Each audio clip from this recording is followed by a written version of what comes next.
What's going on YouTube? JT is reborn here and welcome to another video. As you can see, I'm kind of tired looking. Last night I just got back from G-Fest. It's gone all day. I slept until like almost noon today. And I'm here to make this video at the request of YouTuber Nick Jackson. It's a horror tag video, so he gave me 15 questions to try and answer. I tried thinking it over for a little bit, but really I couldn't come to any conclusive results. So a lot of this will be coming up on the fly. It's kind of tough off the top of my head to think of anything in particular for some of these. Some of them I have a fairly good idea, but others I don't really. So I'll just be coming up with answers as I kind of go along. But yep, just got back from G-Fest, rocking my Jet Jaguar shirt. So yep, 15 horror questions, the quest of Nick Jackson. So I got tagged in this video, and I guess I'm supposed to tag people at the end, but I'll tag people at the beginning. If you're in the comments below, you want to make this video, I tag every single person who feels like making it. So yep. Let's go to these 15 questions. Question number 1. What is your favorite horror movie opening sequence?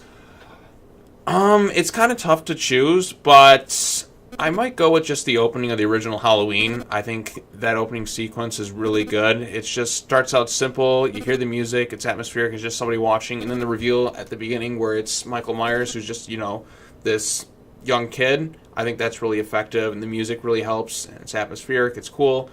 I'm going to go with the original Halloween. What are your top 3 horror movie quotes? We could pretty much just quote Ashley J. Williams, where he's just like groovy. That's definitely one.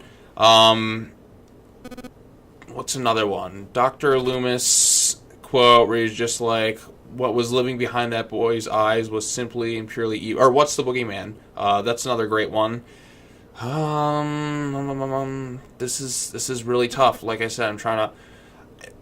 They Live I wouldn't count as a horror movie either. Like I said, there's a lot of great quotes, but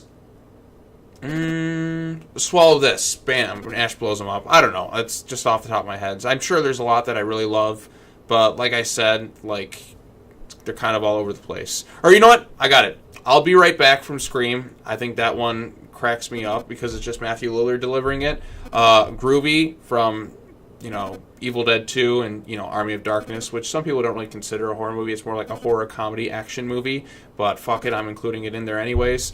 And Dr. Loomis's speech from the original Halloween. Again, another Halloween-related quote. King or Kubrick, which version of... This is number 3, by the way. King or Kubrick, which version do you like better of The Shining? King or Kubrick's version. Now, King's version, the TV miniseries, I watched the TV miniseries and I watched Kubrick's film. I'm going to take Kubrick's film, 100 times. Because Kubrick's film was a lot creepier, a lot more atmospheric, better performance from Jack Nicholson. Yeah, true, it's not quite as faithful, it's not very faithful adaptation, but The Shining is one of my all-time favorite psychological horror movies, and I love it so much. You know what? Going back to number 2, I should have had this planned out. Dr. Loomis' speech from the original Halloween, the scene where Jack Nicholson, Jack Nicholson is the golfer, is talking to Wendy, and he's just like, you've had your whole fucking life to think things over with. And then, what was the one? Groovy, Halloween, that. Yeah, so there you go, and I'll be right back to stream. Those are some of my favorite quotes. The quotes are kind of scattered, like I said, and really, I tried thinking of stuff off the top of my head, but I really couldn't come to any good conclusion. What movie do you dislike that everyone seems to like? Okay, one that's universally praised as one of the greatest things ever made that I still can't really see was Suspiria, the original. That's one where I was outside of the really awesome color palette and the musical score and some of the visuals, the lead characters were so boring and some of the sequences just dragged to shit. I'm just like, am I missing something right here? I really want to give it another watch to see if there's something I'm missing from it, if there's something truly great about it, but like I said, until that happens, we'll wait and see.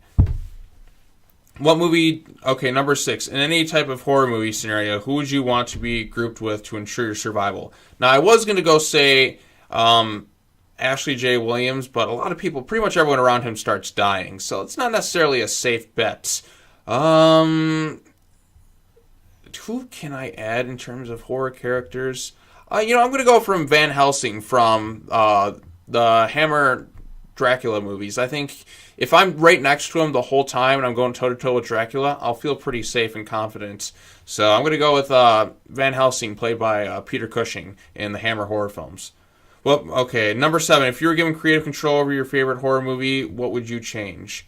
I don't necessarily know what my favorite horror movie of all time is, because I just love so many.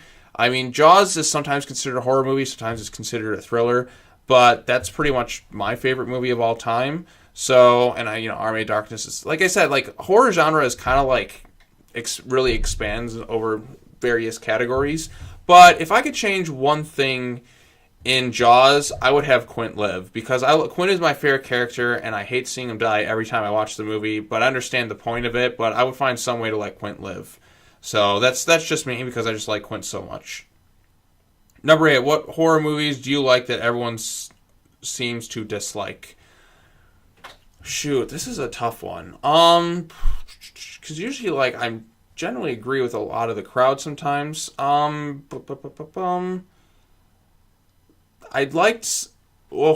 just came out. That was a very divisive movie to some audiences, and that, 'cause I've spoken to people who love it and hate it. That's one I liked, but like I said, that one's very divisive. I don't know. I'm sure there's something out there that I really like that others dislike, because I'm thinking, yeah, I know a lot of people like this, and I know a lot of people that dislike that. So I generally go with a lot of sometimes what the crowd says. I may like something more or less, but yeah, I can't really think of anything too concrete, but I'm just going to continue onward with stuff. But, a lot of times I agree with the crowd, a lot of times I don't, but that's just me. Okay, what is a movie you've tried to watch several times, but for some reason unable to ever get through it?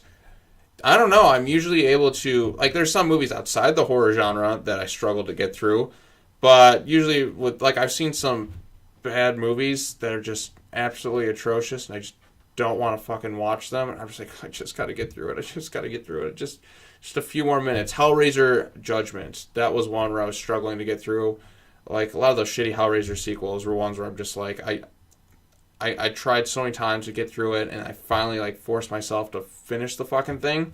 That was one where I was just like, fuck, that was just... I think the one... Number 8, that reminds me, Hellraiser Bloodline. That's one that got panned, but that's one I actually really liked of the Hellraiser sequels. I think it's probably the best one. So there's number 8. So, I figured that one off the top of my head. And then another one, what would you like that everyone seems to dislike? Freddy's Dead, The Final Nightmare. I think that movie's hilariously entertaining. So, there you go. Those are some ones that I kind of like. Number 10, what movie would you like to have in your collection that you do not already own?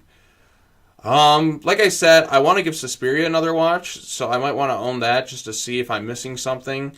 I do want to own it and, like, watch some more Argento films to check out. But yeah, that's one I'd like to own. Ooh, Fright Night. That's another one I want to own. Like, the original Fright Night is a cool one I'd like to have, but I don't own it. What is your favorite horror subgenre? Favorite horror subgenre? I definitely am a sucker for horror comedy, but I like, Gorefest. I like something really atmospheric. I like a mystery. Yeah, I'm going to say more like a horror comedy is a little bit more to my cup of tea. But I like all types of horror. So, what is your all-time favorite scare scene in any horror film? God, this is tough. I'm trying to think of a scene that I'm just creeped out every time I watch it. I love Sounds of the Lambs has that really great end sequence where Jodie Foster is trapped in Buffalo Bill's house, and she's just trying to find him, but he cuts out the lights. And Buffalo Bill is just this creepy ass motherfucking dude, one of the creepiest, if not the creepiest character in cinema history. That scene I absolutely love.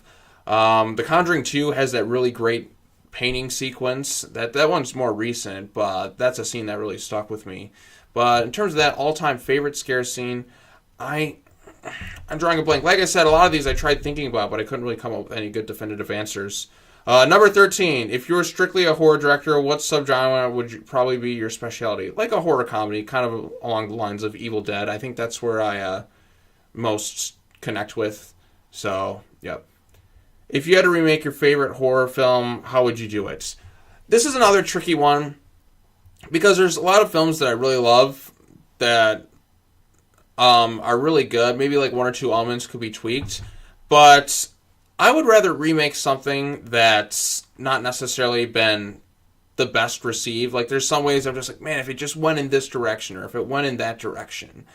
But if I could change, if you had a remake for horror, how would you do it? Like if I consider Jaws favorite horror film, I would have it to where Quint lives. I think I had this one. This is pretty much the same as like 7 and 14 are pretty much the exact same thing.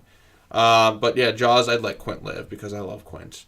No, number 15, the last question. Again, I'm sorry this is all scatterbrain. Like I said, I'm pretty tired and out of it, but I want to make this quick little video. 1990 or 2017, which version of Stephen King's It do you prefer? Okay, this is a very tricky one because I have a lot of fond, nostalgic memories of the original It. But that being said, the first half of the miniseries, it's a lot tougher to decide. We haven't gotten the second part of It. So, like, I can't really... I'm sure the new movie will have a better second part, because the second part of It is really bad. Outside of the scene where Tim Curry's in the library, the second half of It is... The miniseries is just bad. If it was just the stuff with the kids, I think it would just be fine enough as it is. That's the thing about It, is it doesn't necessarily need this... We don't necessarily need the second half of the story where they come back as adults. It really doesn't, so... You know what? If I had to remake your favorite horror film, I just have it to where like the book and that was just about them as kids. I think that it's a really good self-contained story. It doesn't necessarily need to have that second part, but I guess since we're getting the second part, that's cool and all. It's like a sequel. It's like if they combined like the original book and then the sequel and formed them into one solid, gigantic, like 1,100 page monster book. But yeah, that's one thing where I'm just like It chapter 2, like the book could have just been 2 books, like an original and a sequel. It didn't need to all be crammed into one book. That's the way I think of it. But in terms of the 1990 miniseries or the 2017 thing, I can only compare the first part of the miniseries to the remake. I do think the remake has some really strong elements. I really like the cast in the new one. I like the cast in the old ones, and I like Tim Curry as Pennywise, and I really like Bill Skarsgård. That being said, though, it's a very tough toss-up. God, it's so tough. Like, I really like Skarsgård, and I like Curry. I'd say the cast of the new one I like a bit more, and the old one, I like Tim Curry more than Skarsgård. That being said, I still really like what Skarsgård did, but I think Tim Curry is still, like, my favorite Pennywise. If you can have, like, the Tim Curry Pennywise and then the, cast of the new movie... be solid, because I think the cast of the new movie, like I said, the kid cast is so good, and the kid cast in the original is really, really good. But I think the new one is just better crafted, and it's more focused because it's just about them as kids, as opposed to setting up 2 parts of it. So I think the new one works better as a film than like the old one, the first part, because like I said, that second half really kills it for it. So I'm gonna go with the new one. It's a more faithful adaptation. Not 100% faithful because they cut out that infamous sewer scene, but that being said, it's still a pretty faithful adaptation. So, yep, those are those 15 questions. Sorry this is all scatterbrained, but my mind is just kind of all over the place. I'm still tired from G-Fest last night. And, yeah, so that's that. Thank you so much. Thanks for tagging me, Nick. Again, I tried my best off the top of my head to come up with some good answers, but if I spent so much time thinking about it, I would have never been able to come out with this video. So, yep, that's all the stuff. Go subscribe to Nick's channel. I did some recordings. I did some more videos with him. We talked about Godzilla versus Mothra and Godzilla vs. King Ghidorah, like the Heisei series films, so you can go check those out on his channel. Give him a subscription. Go check out some of the other stuff. And I will be doing more videos on his channel. It's more like live type videos, so you can check those out when they come out. So just go subscribe to his channel, subscribe to this channel, hit the bell for notifications. Thank you so much for watching. In terms of tagging for this video, I didn't ask anyone ahead of time, so anyone who feels like making this video, I tagged you. So thank you so much for watching. I'll talk to you all later. Take care now. Bye-bye then, and I'll see you next time. Peace.